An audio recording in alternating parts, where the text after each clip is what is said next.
Guys अपनी C++ की last video में हमने डिफ़ॉल्ट आर्गुमेंट्स और कांस्टेंट आर्गुमेंट्स के बारे में बात की थी। आज हम बात करेंगे रिकर्शन के बारे में। रिकर्शन क्या होती है, पहले मैं आपको इसकी थोड़ी सी थ्योरी बता देता हूँ।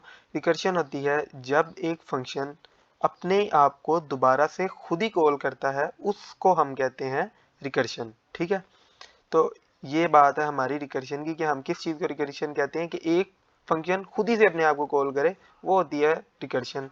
ठीक है, अच्छा यहाँ पे देखें, इसका हम एक प्रोग्राम देखते हैं, फिर आपको क्लियरली समझ आई। दो प्रोग्राम हम देखेंगे रिकर्शन के ना, फिर आपको अच्छे तरीके से समझ आ जाएगी कि ये किस तरह से काम करती है। ये पहला प्रोग्राम है फैक्टोरियल फाइंड करने वाला। फैक्टोरियल क्या होता है वो मैं आपको बता देता हूँ। फैक्टोरियल देखें, हमने अगर किसी नंबर का फाइंड करना होता है तो हम एक एक नंबर कम करते जाते हैं और उसको आपस में मल्टीप्लाई करते जाते हैं। देखिए जैसे मैंने 5 का फैक्टोरियल फाइंड करना है, ये जो एक्सक्लेमेशन मार्क है ना, यहाँ पे ये फैक्टोरियल का सिंबल होता है। ठीक है, अभी क्या हुआ, 5 multiply by 4 multiply by 3 multiply by 2 multiply by 1। कब तक हमने पीछे चलते जाना है, जब तक के 1 ना आ जाए। तो जो इसका आंसर आएगा वो होगा हमारे 5 का फैक्टोरियल। ठीक है, अच्छा अब आप देखेंगे ये प्रोग्राम किस तरह से काम कर रहा है। सबसे पहले हमने यूज़र से नंबर लिया जिसका वो फैक्टोरियल फाइंड करना चाहता है, उसके बाद हमने अपनी वैल्यू पास कर दी इस फंक्शन को, वो आ गई अब यहाँ पे इसके अंदर वो वैल्यू आ गई। अच्छा अभी ना इसको मैं कर देता हूँ थोड़ा सा, थोड़ी देर के लिए कमेंट कर देते हैं। अभी हम देखते हैं कि हमने किस तरह से फैक्टोरियल को फाइंड करना है। मैंने आपको बताया था कि हमने जाना कहाँ तक है, हमने जाना है 1 तक। उससे पहले हमने क्या करते रहना है, उससे पहले हमने एक एक नंबर कम करते जाना है और उनको आपस में मल्टीप्लाई करते जाना है। ठीक है, सबसे पहले यूज़र ने कौन सी वैल्यू दी, जो हमारे पास आ गई ए आ गई, उसको हमने किससे मल्टीप्लाई किया, हमने मल्टीप्लाई किया फैक्टोरियल ऑफ a-1 से। अब यहाँ पे इस वक्त ए के अंदर क्या वैल्यू है, यहाँ पे 5 है। जब ये दोबारा से फंक्शन कॉल होगा तो ये इसको कौन सी वैल्यू रिटर्न करेगा, 5 - 1, उसको वैल्यू रिटर्न करेगा 4। वो वैल्यू दोबारा यहाँ पे आएगी 4। अब वो इस ए के पास इस टाइम है 4। ठीक है, तो इसको अभी मैं कर देता हूँ अनकमेंट। अब आपको समझ आ जाएगी कि जो हमने ये वाली कंडीशन लगाई है, ये हमने क्यों लगाई है। हमने ये कंडीशन इसलिए लगाई है कि जब तक ए जो है वो 1 के इक्वल नहीं आ जाता ना, तब तक आपने इस वाले जो पोर्शन है ना, इसको चलाना नहीं है, आपने यही काम करते रहना दोबारा दोबारा। ठीक है, अब वो क्या करेगा, पहले 5 आएगा, फिर वो उसको रिटर्न करेगा, वो क्या देखेगा कि ये 5 तो नहीं है छोटा इससे, वो दोबारा से इसको इसके पास वैल्यू अभी 5 - 4 करके भेजेगा ये ऊपर, तो ये देखेगा 4 भी नहीं है छोटा। फिर ये दोबारा से वैल्यू भेजेगा तो ये 3 करके भेज देगा उसको। तो ये किस तरह से चल रहा है ये मैं आपको दिखाता हूँ।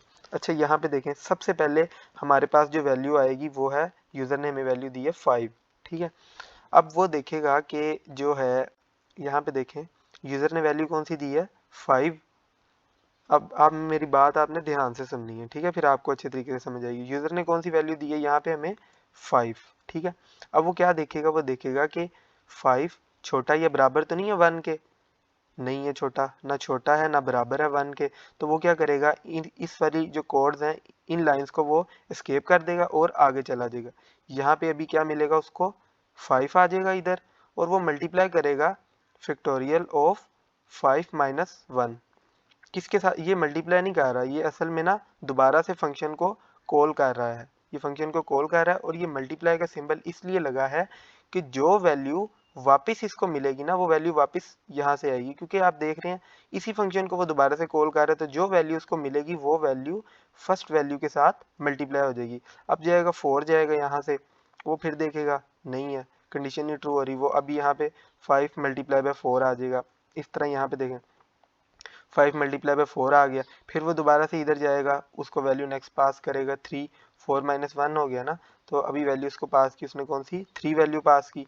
अब वो दोबारा से ऊपर जाएगी, फिर उधर से घूम के आ गई, यहाँ पे 3 मल्टीप्लाई में आ जाएगा, फिर उसके बाद 2 जाएगा। इस तरह से ये कब तक चलता जाएगा, जब तक कि हमें 1 ना आ जाए हमारे पास आंसर में। ठीक है, तो इसको हम एक दफ़ा रन करके देख लेते हैं।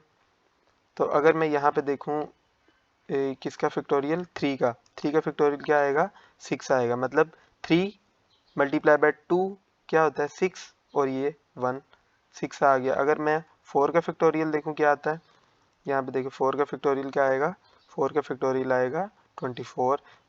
4 3 12, 12 2 24। तो ये होता है हमारा जो फंक्शन था फैक्टोरियल का, जिसके थ्रू हमने हमारे रिकर्शन के कॉन्सेप्ट को पढ़ा। अब हम इसके बाद ना एक और प्रोग्राम देख लेते हैं, वो प्रोग्राम है हमारा, मैं बताता हूँ इसको। मैं उससे पहले क्या कर लूँ, कमेंट कर लूँ। उससे पहले ना मैं आपको एक चीज़ के बारे में बताता हूँ, फिबोनाची सीरीज़ के बारे में। ये क्या होती है? ये होती है कि अगर हम पिछले 2 नंबर्स को ऐड करें ना, तो हमारे पास अगला नंबर आ जाएगा, ठीक है? सीरीज़ की अगर हम पिछली 2 टर्म्स को ऐड करें तो हमारे पास नेक्स्ट टर्म आ जाएगी। मतलब अगर मैं 3 को देखना चाहता हूँ ना, तो मैं 2 और 1 को ऐड करूँगा तो 3 आएगा। 5 3 और 2 को मैं ऐड करूँगा तो हम मेरे पास उसकी नेक्स्ट जो है वो उसका सीरीज़ का नंबर वो आ जाएगा। अब ये देखें किस तरह से हो रहा है। अगर हम सपोज करते हैं कि ये हमारा है n, तो n माइनस ये कितना है 2, और इसमें से एक और माइनस किया, फिर अगर हम इन दोनों को ऐड कर देंगे तो हमारे पास क्या आ जाएगा, जो उस सीरीज का नेक्स्ट टर्म है वो आ जाएगी।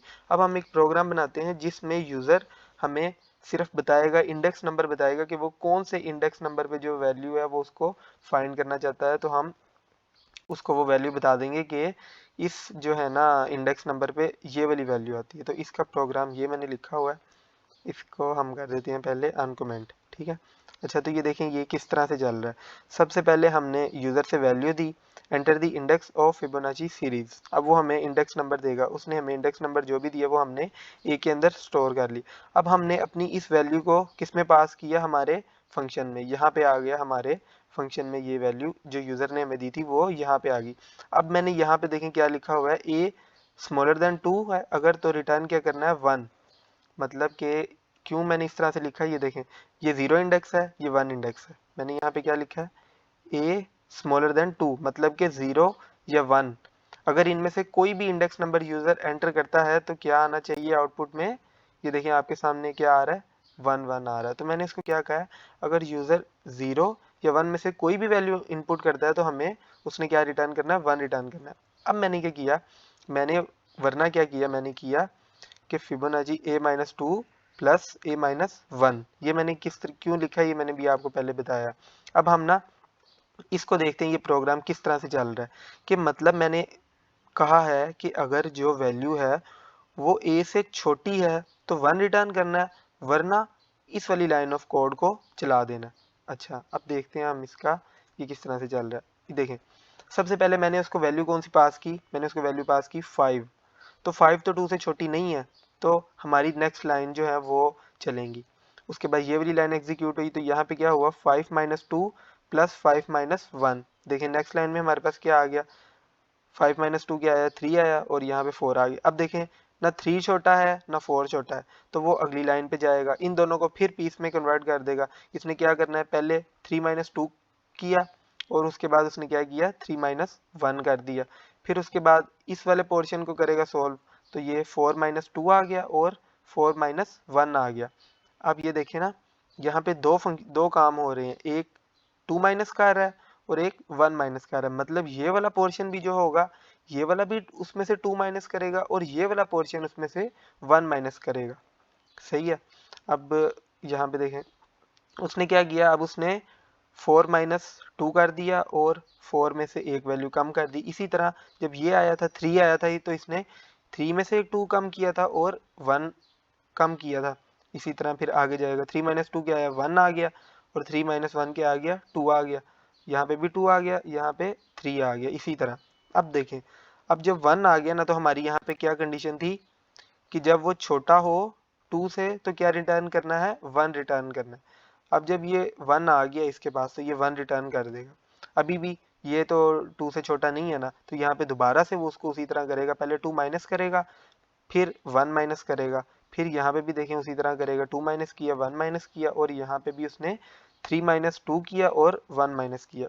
अब देखें 2 माइनस 2 क्या आ गया, 0 आ गया, 2 माइनस 1 क्या आ गया, 1 आ गया, और ये 2 माइनस 2 0, 2 माइनस 1 क्या आ गया, 1। एक 1 इसका आ गया रिटर्न हो गया, एक इसका 1 आ गया, एक इधर से 1 आ गया, और एक इधर से 1 आ गया, एक आ गया 1 यहाँ से। अब क्या हुआ, 3 माइनस 2 ये भी 1 था, तो ये भी कितना आ गया, 1 आ गया। अब ये 3 माइनस 1 कितना था, 3 माइनस 1 2 था। यहाँ पे तो फिर हमारी कंडीशन अभी ट्रू नहीं हुई, तो ये दोबारा से उसको करेगा फिर पीसेस में, 2 माइनस 2 किया उसने और फिर 2 माइनस 1 किया। अब देखेंगे कितने 1 बन गए, 1 2 3 4 5 6 7 और 8। अभी अगर मैं यहाँ पे हमारे इस प्रोग्राम के अंदर वैल्यू एंटर करूंगा ना 5, तो इसको 1 मिनट टाइम दे देते हैं थोड़ा। देखें, अगर अभी मैं इसको वैल्यू एंटर करूँगा 5, तो ये देखें हमें आउटपुट में क्या मिला, 8 मिला। और अगर हम अभी अपने इस सीरीज में देखें कि 5 नंबर इंडेक्स पे कौन सी वैल्यू आती है, 0 1 2 3 4 5, कौन सी वैल्यू आई, 8। तो इस तरह से हमारा जो था ये वाला प्रोग्राम वर्किंग कर रहा था। तो होप सो गाइस आपको समझ आ गई होगी इस कंसेप्ट की। थैंक यू, अल्लाह हाफिज़।